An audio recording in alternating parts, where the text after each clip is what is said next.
Bismillahirrahmanirrahim. Assalamualaikum warahmatullahi wabarakatuh. Selamat siang, salam sejahtera untuk kita semua. Bapak Ibu, bagaimana kabarnya hari ini? Baik, adik kontrol ya? Oh ya, alhamdulillah, semoga yang sehat selalu sehat, dan yang sakit kontrol atau yang sedang tidak enak badan tetap semangat dan juga selalu bersyukur ya Bapak Ibu. Mohon maaf saya mengganggu waktu Bapak Ibu semua sambil menunggu panggilan antrian oleh dokter. Perkenalkan saya Sita. Itu kalau nggak dibatasin nggak selesai. Tadi udah dibatasin jam 10. Hari ini ingin memberikan informasi kesehatan dibatasinnya pastinya kan masih banyak ya. Di mana besok tanggal 15 Januari 2026 adalah peringatan Hari Kanker Anak Sedunia.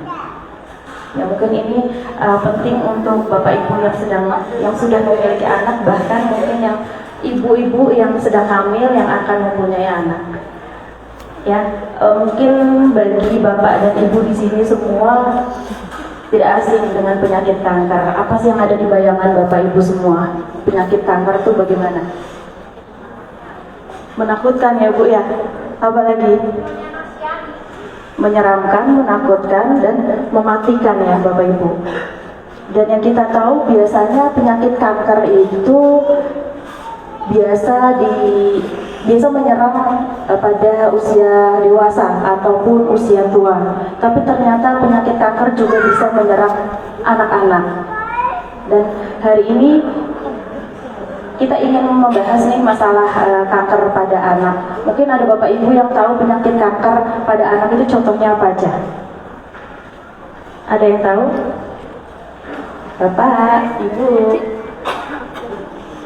ada yang tahu? Mungkin nanti akan dijelaskan ya oleh dokter spesialis anak, Dokter Resa Gratia SPA, dokter spesialis anak di RSUD Merah Putih. Dan kita tahu di Indonesia itu jumlah kasus kanker pada anak mencapai 10.000 hingga 11.000 setiap tahunnya. Sebenarnya bukan tidak bisa disembuhkan asal ada deteksi dininya, kemudian penanganan atau pengobatannya juga tepat, ya Bapak Ibu. Nah, di sini kita memperingati Hari Kanker Anak Sedunia ini bertujuan untuk meningkatkan kesadaran bahwa ya penyakit kanker itu bisa dicegah, kemudian bisa diobati. Dan tidak usah berlama-lama lagi, kita ingin mendengarkan penjelasan kanker pada anak itu apa saja, kemudian tanda gejala yang umum terjadi pada anak. Kita langsung mendengarkan informasi kesehatan dari Dokter Resa Gratia, spesialis anak RSUD Merah Putih. Kepada beliau kami persilakan. Ya, terima kasih Bapak Ibu-Ibu. Saya mengganggu sebentar ini ya, cuma pengenalan aja tentang kanker pada anak. Ya, Ibu Bapak pasti punya pertanyaan lah, kok bisa Dok pada anak bisa kanker? Bisa Bu. Jadi ternyata kejadian kanker pada anak itu juga lumayan cukup tinggi, dan sebagian besar itu rata-rata itu kankernya itu kanker darah Bu kalau di anak. Jadi nggak kayak yang di dewasa itu kankernya kan macam-macam ya. Ada kanker usus, kanker otak, kanker apa lagi, kanker hati. Jadi dia menyebar di macam kanker paru. Nah, kalau di anak itu biasanya banyaknya adalah kanker darah. Nah, kanker darah sendiri itu gejalanya tidak jelas. Biasanya anaknya cuma lemes, tidak mau makan, karena anak kan tidak bisa ngomong ya. Maksudnya kecuali kalau udah gede ya. Tapi kalau masih kecil kan dia bingung apa yang dia rasakan. Nah, jadi kenapa kita bahas ini menyinggung Hari Kanker Sedunia? Kita kenali dulu kanker pada anak itu apa. Jadi sel kanker itu adalah sel yang bandel, ibarat kata ya. Jadi harusnya dia itu fungsinya A, dia malah jadi B. Itu. Nah, berarti kan sudah ada disfungsi sel. Bayangkan kalau sel itu ribuan, ratusan ribuan. Jadi dia membawa pasukan yang harusnya kata tubuhnya kamu fungsinya A, lah dia jadi membelot jadi fungsinya B. Makanya Kalau misalkan ini contohnya aja ya, kanker pada anak yang harusnya jumlah sel darah putih ya, misalkan sel darah putih normal itu di 5.000. Nah, pada anak-anak dengan kanker ya, itu bisa sel darah putihnya bisa 100.000, bisa 200.000. Itu bisa tinggi banget. Jadi harusnya kamu fungsinya A jadi B. Nah, kenapa? Itu yang lagi diselidiki oleh para ilmuwan sekarang. Jadi banyak ada jurnal yang menyebutkan penelitiannya karena bahan-bahan kimia, bahan-bahan radioaktif ya, nah paparan atau kelainan genetik. Jadi nggak ada tuh sampai sekarang kanker itu yang bisa kanker darah disebabkan oleh A. Misalnya dok ini apa bapaknya ngerokok terus anaknya jadi kanker darah ya. Nggak ada yang bisa membuktikan 100% pasti itu. Cuman faktor-faktor resiko kanker itu sama seperti dewasa ya, misalkan paparan zat kimia yang terlalu lama berlangsung berulang-ulang seperti pengawet ya, terus pewarna ya yang berulang-ulang dikonsumsi. Kalau sesekali sih nggak apa-apa, kan tidak mungkin juga tidak ada tambahan bahan pangan ya, seperti itu. Terus jadi sel kanker tuh seperti itu ya, yang harus fungsinya A jadi B, intinya dia barelot lah intinya. Dan dia membawa pasukannya tuh banyak. Kalau di tubuh bisa timbul benjolan yang seharusnya kan tidak ada. Terus kanker anak itu berbeda ya, jadi makanya kanker anak itu tidak seperti dewasa. Kenapa? Kalau dewasa itu penyebarannya macam-macam, banyak di otak, paru. Terus ada kan kanker dewasa, sel darah kanker darah juga ada. Nah, tapi di anak itu prevalensinya banyak banget kanker darah. Kenapa penting ya? Karena ya nauzubillah kita tidak mengharapkan siapapun kerabat dan sebagainya, anak kita dan sebagainya itu menderita kanker ini ya, nauzubillah ya. Cuman kalau misalkan tetangga kita yaitu membutuhkan dukungan ya, dukungan secara emosional juga terhadap orang tua pasiennya, karena lelah juga dia. Pasien saya tuh ada yang dari waktu itu dari jauh ya, dia harus berobat bolak-balik, rumahnya di gunung tuh, dusun di Magelang. Dia harus menjalani kemoterapi selama 3 tahun. Anaknya, bayangkan anaknya masih kecil menjalani kemoterapi bolak-balik di Sarjito. Nah, ini gejala apa sih yang bisa timbul pada kanker pada anak ini ya? Yang pertama yang bisa kita kenali adalah benjolan ya. Benjolan yang tidak hilang ya. Benjolan seperti apa? Tapi jangan usah overthinking dulu ya, benjolan jangan kanker, enggak. Jadi benjolan seperti apa? Ya benjolan yang menyebar berlangsung lama juga tetapi bertambah, tidak membaik dengan pengobatan, dan ada gejala-gejala lain, misalkan kayak tumor kelenjar getah bening nih, di anak juga ada. Dia awalnya timbul benjolan di leher, diobatin, dicek normal, tapi kok makin lama makin banyak di leher, di selangkangan, di ketiak, makin lama makin banyak. Nah, itu perlu kita curigai. Terus kemudian demam yang terus-menerus berlangsung lama, berbulan-bulan, sudah kita cek darah, sudah kita obati, tidak ada penyebab yang pasti. Nah, itu harus dievaluasi. Apalagi misalkan demam naik turun, anaknya lemes, tidak mau makan, beratnya turun, ada lebam-lebam di badannya, terus ada bintik-bintik merah, sel darah putihnya tinggi, lemes. Nah, itu hati-hati. Sama kelelahan.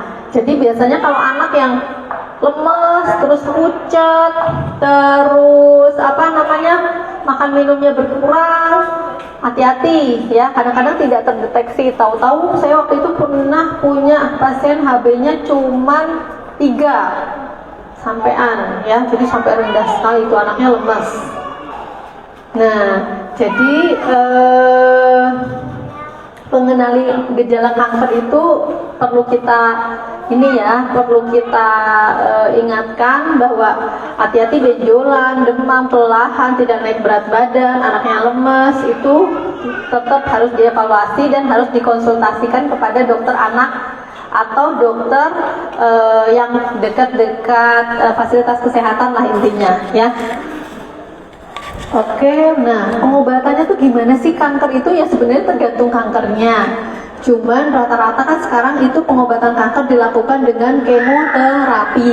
Nah, proses kemoterapi ini tidak cepat ya, tidak dalam waktu 1 minggu, 2 minggu, tetapi bisa dalam waktu tahunan. Bayangkan seorang anak masih kecil, dia harus menjalani kemoterapi dan memakan waktu bertahun-tahun. Itu sangat-sangat berat sekali untuk anak dan orang tuanya. Anaknya sih mungkin nggak ngomong ya, tapi itu dukungan yang berat untuk orang tuanya, baik secara finansial, kemudian dan emosional juga. Nah, ini ada juga radioterapi. Jadi selain di kemo tuh, kanker itu di radioterapi disinar. Sinarnya fungsinya untuk apa? Untuk membunuh sel-sel kanker. Nah, kemudian transplantasi sumsum tulang. Jadi diganti sumsum tulangnya nih kalau misalkan dia kanker darah. Tapi ya ini pengobatan ini sangat mahal dan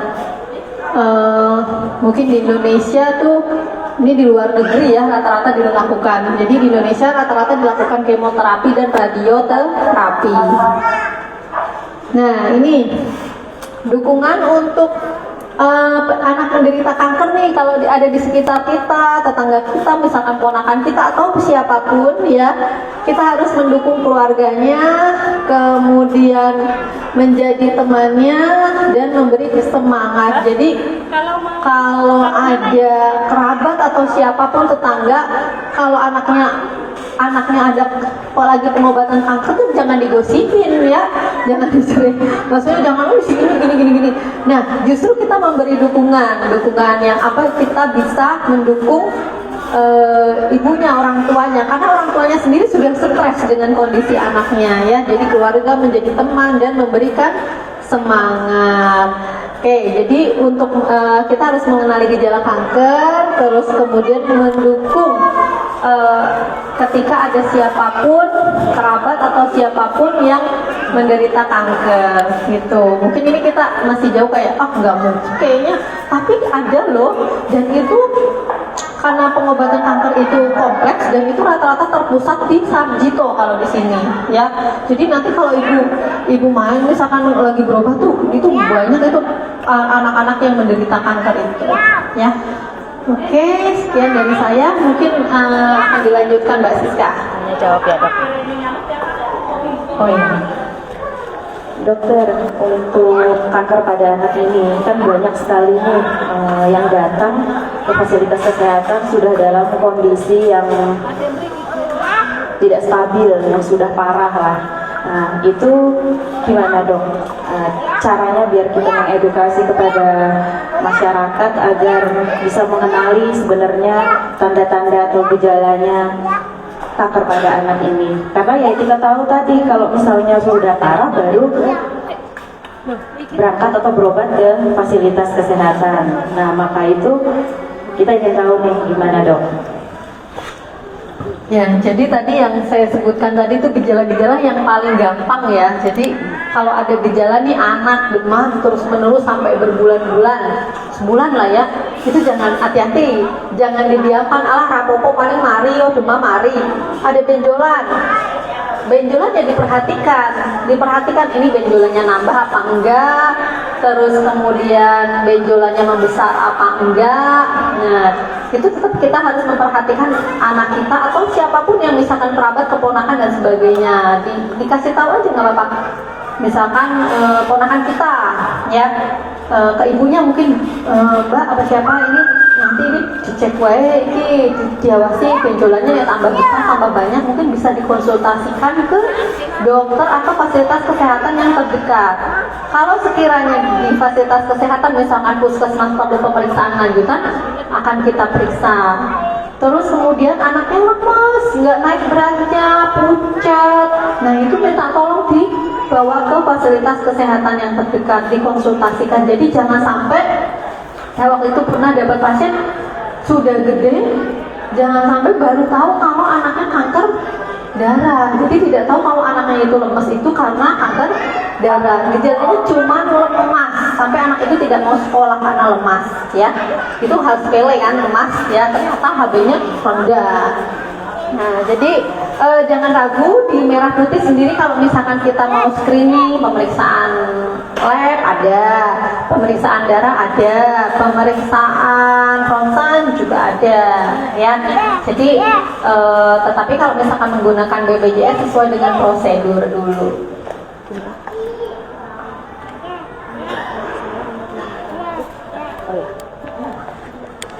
Iya begitu ya dokter, kadang ya itu orang baru datang ke fasilitas kesehatan karena sudah merasa sudah parah ya Bu, Bapak. Jadi kita tidak tahu karena gejala yang tadi disebutkan itu sebenarnya tanda-tandanya memang seperti penyakit biasa ya dok. Jadi hanya diobatin saja tapi tidak diperiksakan. Maka dari itu kita harus aware, kita harus sadar kalau ada tanda-tanda pada anak kita yang tadi sudah disebutkan oleh dokter Resa, alangkah lebih baiknya diperiksakan ke fasilitas kesehatan. Karena setiap anak itu berhak untuk tumbuh sehat dan juga memiliki masa depan yang cerah. Oke, Bapak Ibu, mungkin ada yang ingin ditanyakan kepada dokter Resa? Ada calon ibu? Kalau tidak ada, nanti saya akan beri pertanyaan. Kami ada souvenir ya, ingin memberikan kepada Bapak Ibu semua kalau nggak ada pertanyaan. Mungkin pertanyaannya dari dokter Resa, satu aja yang gampang dokter. Ini ada hadiah nih dari panitianya. Bapak Ibu yang bisa menjawab, sebutkan satu aja, salah satu gejala kanker pada anak. Oh ya, Gus. Ya udah nggak apa-apa. Gus siapa? Ini demam. Ah, benjolan. Oke, sudah 2 orang Mbak Siska. Gimana dokter? 2 orang. Boleh satu aja. Udah 2 orang itu. Oh udah tadi. 2, oh ya boleh. Bu, Iya. Bu siapa? Boleh Sama boleh. ini. Iya. Boleh di DM pertanyaan. Iya silakan maju ibu. Monggo Ibu bisa maju Bu. Monggo, monggo. Ini ada hadiah katanya dari Mbak Siska. Dari RSUD Merah Putih ya Bapak Ibu. Iya. Oh, iya. Nanti dokter yang memberikan dokter. Iya, oke. Nih Bu, ada berguna ini 2026 ya. Baru. Iya. Iya. Nanti Iya. foto bersama satu lagi. Tadi oh ya ibu.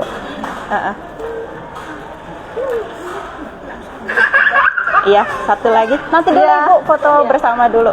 Ayo Ibu, monggo Bu. Ini lumayan Bu buat di rumah. Ayo adek. Ya ini. Foto ya. Ya. Aku foto bersama. Foto ya. Nanti dikirimin.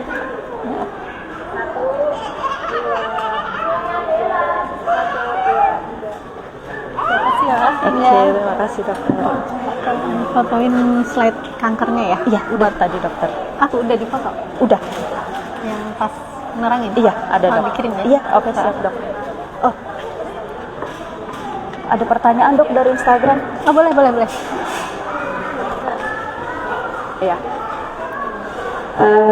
Ada pertanyaan masuk nih dok di live Instagram kita dari Ica Zulfa.